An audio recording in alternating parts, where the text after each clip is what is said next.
네, 지난 8일 선거 유세 도중 총격에 숨진 아베 전 총리 장례식이 오늘 낮에 열렸습니다. 네, 고인의 유해를 태운 운구차는 생전 일했던 총리 관저 등을 지나 화장시설에 도착했는데요. 자세한 소식 일본 연결해서 알아보겠습니다. 이경아 특파원. 네, 도쿄입니다. 네, 총리 관저를 포함해서 고인이 인연이 있었던 장소들을 마지막으로 둘러봤나 보네요. 현장 분위기 전해주시죠. 네, 아베 전 총리의 유해를 태운 운구차는 오늘 낮 2시 반을 조금 지나 장례식이 열린 절에서 도쿄 시내로 나왔습니다. 그 뒤 자민당 본부와 의원회관 그리고 총리 관저를 지나 마지막으로 국회의사당을 지나갔습니다.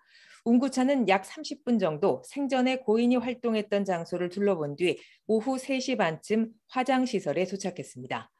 일본 정부 인사들은 총리 관저 입구에 줄지어서 운구차를 맞이했는데요. 기시다 총리와 마스노 관방장관 등 강요 모두 합장으로 추도의 뜻을 표했습니다. 마스크를 쓴 부인 아키에 여사도 차 안에서 수차례 고개 숙여 감사를 전했습니다. 운구차가 지나는 도로 주변에는 시민들이 줄지어서 고인의 마지막 길을 지켜봤습니다. 장례식장 주변에 마련된 헌화대에는 어제에 이어 오늘도 많은 시민들이 찾아왔는데요.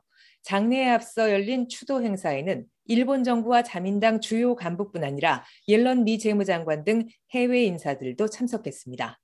어제 추도 행사를 찾은 사람들은 약 2,500명이라고 일본 언론들은 전했습니다.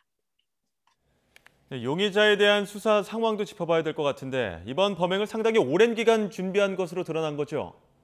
네, 그렇습니다. 수사 관계자에 따르면 야마가미 용의자는 아베 전 총리에 대한 범행을 지난해 가을 결심했다고 일본 언론들은 전하고 있습니다.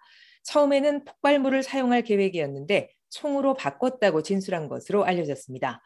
그 이유에 대해서는 아베 전 총리를 특정해 노리기 위해서라고 밝힌 것으로 전해졌습니다. JNN 등 일본 언론에 따르면 용의자는 범행에 사용한 수제총을 지난해 봄부터 만들기 시작해 올 봄 완성했다고 진술했습니다. 경찰은 이미 용의자의 집에서 비슷한 수제총을 여러 개 발견했고 총기 성능을 알아보기 위해 시험 사격을 한 흔적도 찾아냈습니다. 용의자는 어머니가 종교단체에 빠져 가산을 탕진한 데 반발해 처음에는 이 단체의 지도자를 노렸다고 했는데요. 아베 전 총리가 관련 단체 행사에 보낸 영상 메시지를 본 뒤 공격 대상을 바꾼 것으로 나타났습니다.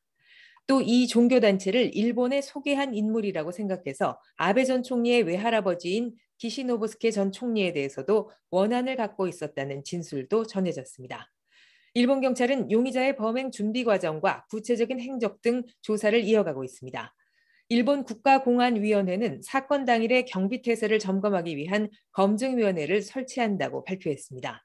니노유 국가공안위원장은 주요 인사의 경호와 경비를 맡는 경찰 담당 장관으로서 이번 일을 매우 무겁게 받아들인다고 밝혔습니다. 또 자신의 사임 여부에 대해서는 경비의 문제점을 철저히 파악해 구체적인 대책을 세우도록 지시하는 것이 우선 중요하다고 밝혔습니다. 지금까지 도쿄에서 YTN 이경아입니다.